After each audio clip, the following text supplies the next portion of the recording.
Okay, you wanted to ask me about Chris Paul? Yeah, man. Look, let me tell you something right now, bro. I saw that you were talking to Chris Paul.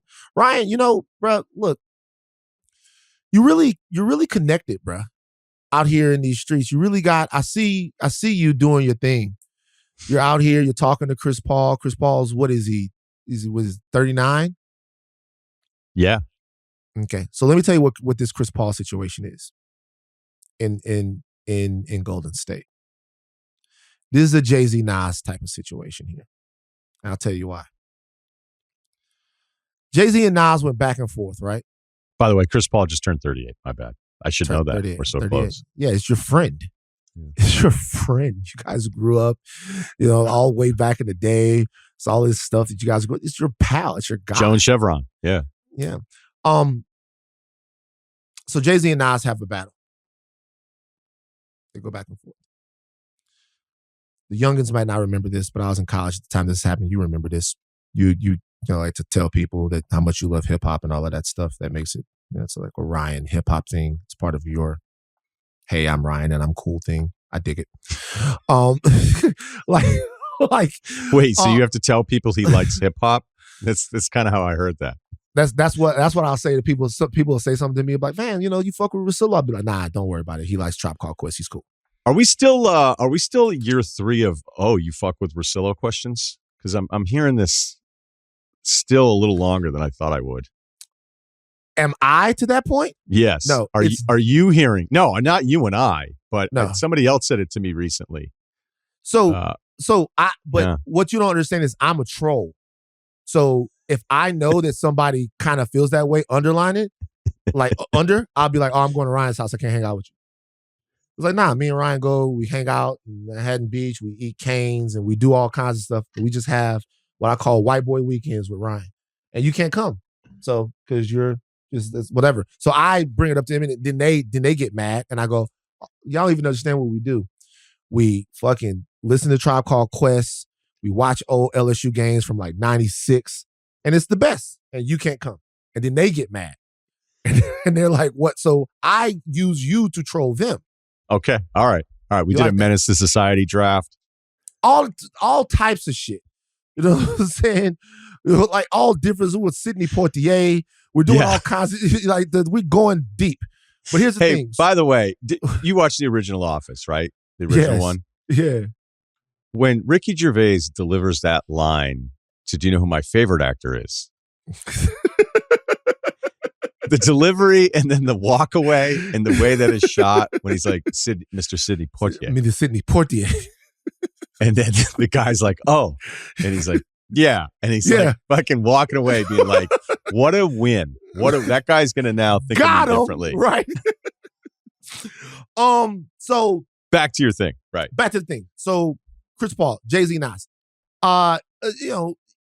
Nas Ether, Jay-Z, back and forth. Like, you have Takeover, great song, maybe a better song than Ether.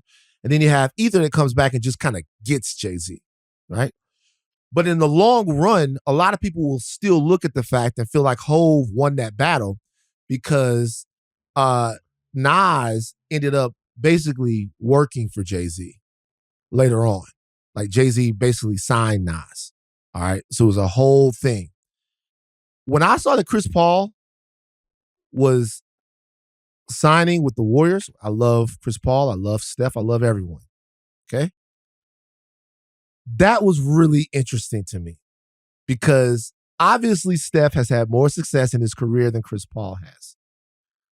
But the petty in me goes, bruh, the fact that they were seen as foils for so long and now they're going to be together. Even if Paul is running second unit, I don't know how they're going to do this. I don't suspect that they'll do that. I don't know you'll tell me what you think the rotations will look like.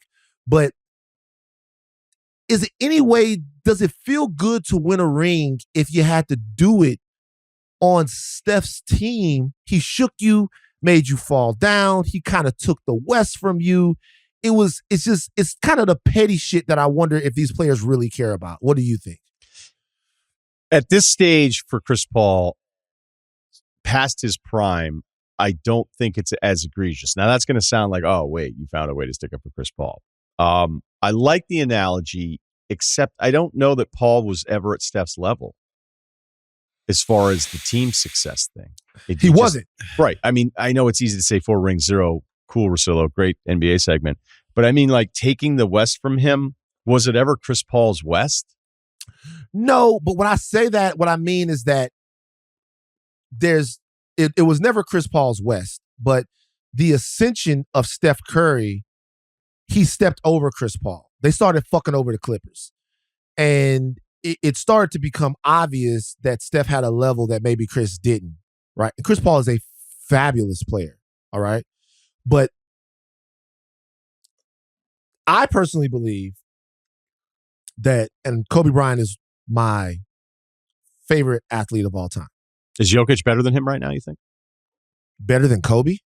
Yeah, if you're going to compare him to Magic and Bird, I just wonder why. Does that mean he's already past Kobe? What are you trying to do right now? What do you like? What's going on, Ryan? Ryan, you want me to blow a gasket right now? All right. It's something I thought about. I'll do it on another podcast. Do it on another pod. He hasn't passed fucking Kobe yet. He hasn't. But I'll say this though. I'll say that MVP that Kobe won, you could make a really good argument that should have been Chris Paul's MVP, and that the Kobe should have won in some prior years that they didn't give it to him. Chris Paul, even at that point, was playing out of his mind, and he had the Hornets in a pretty good spot, right? So, like, in terms of, the level that Chris Paul was going to get to, I think part of the criticism of his career is that people expected at some point one day that Chris Paul would be a multiple champion, that he would be the guy that would win an MVP, that his all-time greatness would be cemented by either the MVP or the championships. And it seems to kind of have not happened. Everybody knows how amazing and how great he is, but it seems to have kind of not happened. And it did happen for Steph, and we watched it actively not happening for Paul, and we watched it actively happen for Steph. So it's almost like Steph kind of stepped in the way of Chris Paul. The Clippers never got to where they were supposed to go to. That was partly because of the Warriors, partly because the team had some non-winning players on it. And now, if he does win it, it seems like he's winning it. It seems like he's signing the Def Jam a little bit. Am I being too crazy and petty? Yeah, I'm just not there with you on it. I'm sorry, because he got traded there. I don't think it's like Durant, where Durant mid-prime goes to Golden State, which would feel a little bit like Nas working for Jay-Z.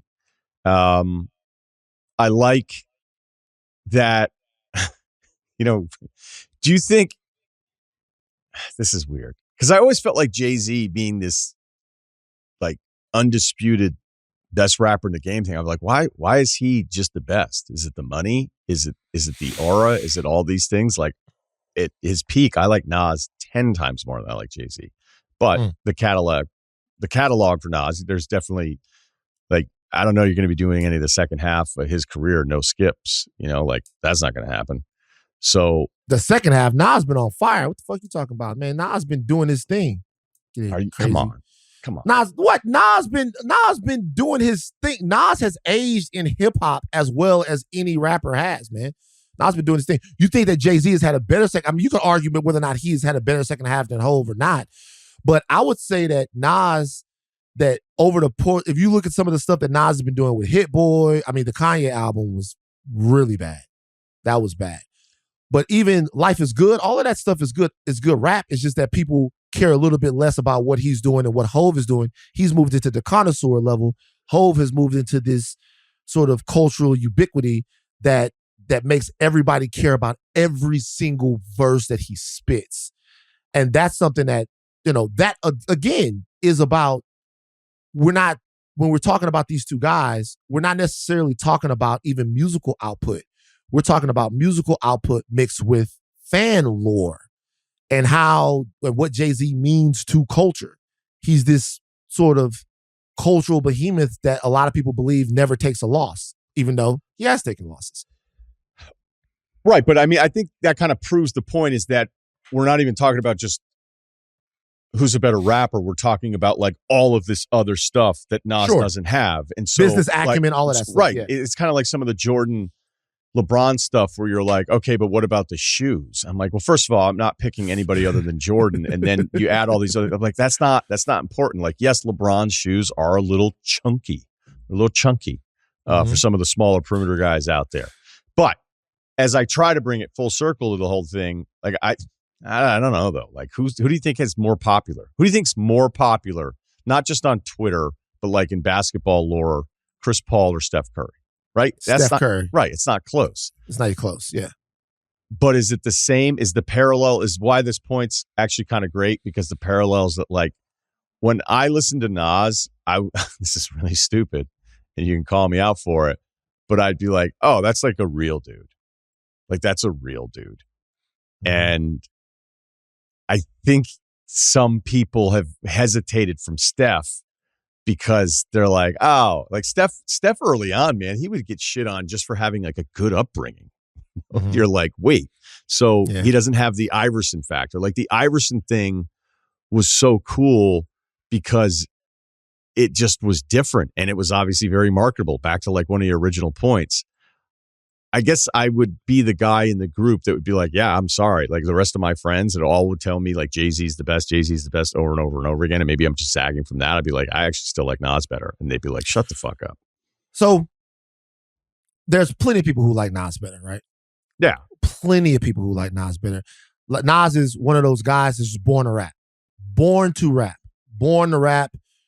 You know, I still think about things that Nas has said and they still impact me. I think the thing with Hov is that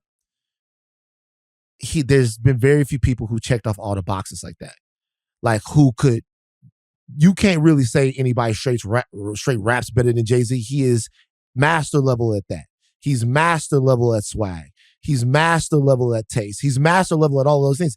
Now, I have issues with Jay-Z.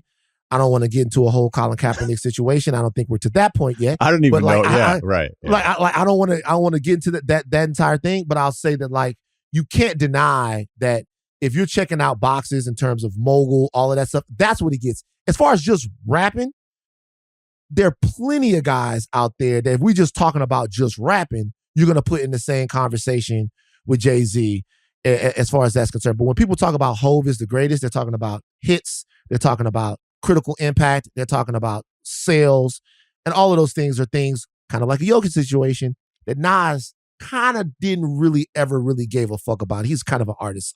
You know what I mean? Right. Except for a couple points in his career where he tried to do it and then he kind of came back to it. Yeah, I think that's fair. I think we kind of nailed it. I would hope. But just to add like one little thing, like if LeBron ends up owning an NBA franchise, like I don't want to reassess the is he better than Jordan shit. It's like, no, this is all the stuff you said about Jay-Z is right. All of that is like, you know, I don't like to look at anything or anyone and be like, oh, that's unobtainable.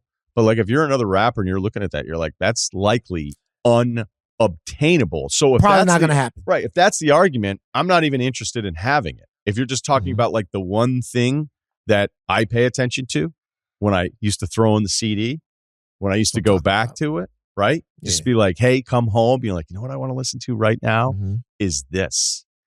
And the number of times it was Illmatic versus anything from Jay-Z's like it's not even, you'd think the data was wrong. You'd be like, you got to run these numbers again. There's no way he listened to that this much. So when it's Russillo, when you're in your hoodie, you got your beanie on, you know what I'm saying? You're in Queens and you're frequenting the club. Just hanging. No, not even, man. Just hanging out. Just hanging out on the street. You know, it's like Prodigy walks by you, rest in peace. You're like, what's up, Prodigy?